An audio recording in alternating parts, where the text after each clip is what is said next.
I heard that you wanted to get the Hotel Hell badge and that you may have been having a little bit of trouble with these runs in the past. I'll have you know that it's really not that hard as long as you have the perfect modifier combination and a little bit of practice. So let this be the last tutorial you'll ever need to finally get the legendary badge for beating the hotel with 150 modifier boost. Let's first go over the modifier combination that I used. So first modifier that we have is bad time, and it just makes most of the entities a little bit more common and that come a little bit more.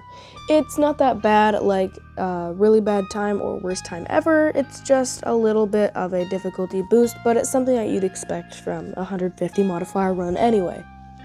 Delta is a really big one. We added it because it's 25% boost. It's a really big thing, and it just makes it so that there's a bunch of fire damp rooms, which is good because since we have run from it, you want to go fast anyway, and the fire damp rooms just make it so that you have to go quick through the rooms so that you don't suffocate of the smoke. El Goblino Payday, no gold, so if you want some items, buy it from the pre-run shop, but when I beat this, I never bought anything from the pre-run shop anyway, and you can still find items sitting around the hotel because there's still enough items for everything. Battle of Wits, make sure that you count your doors every single time you go through them, even out loud if it helps you, because it makes dupe come a lot, and you can't hear his growling behind the door. Rush Hour is normally pretty difficult because rush comes so much, but since we have Blitz it makes it so that pretty much rush never comes, and it's mostly just Blitz, so it's just a normal amount of rush, which is good. Rush Around makes it so that rush can come from the front. It Can Run Too is slightly faster Seek Chase, which is fine as long as you have practice with it. Every Angle means Eyes can teleport around the room, so whenever Eyes is in a room, even if you've passed it, still look down because it can teleport in front of you. Screech, Think Fast, just makes it so Screech goes a little bit faster, so whenever you hear the psst, just immediately look forward. Don't wait a few extra seconds. Run from it, we already talked about it, just Dread comes a little faster, it's not a big deal.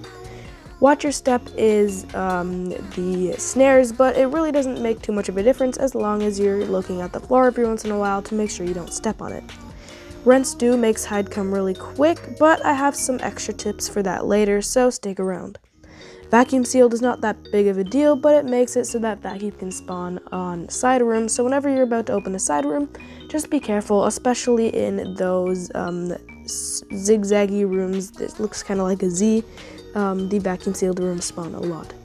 Blitz we already talked about it, and Stop Right There is A90, which if you have some practice, which is definitely good for this run, it just makes it so that A90 spawns every few rooms. It's not too big of a deal. Once again, it can come a few times in the library or door 100, you just gotta be ready for it, and I'll go over some ways to practice A90 later. Without the proper knowledge and practice, this can still be pretty difficult. So if you have knobs, it is definitely good to bring a light source with you, and probably not a lighter, because if you buy a lighter, it could be bad if you accidentally walk into a fire damp room with it open, which can happen quite a bit. Practice is also necessary with the Rents Due modifier, because it is a pretty big change.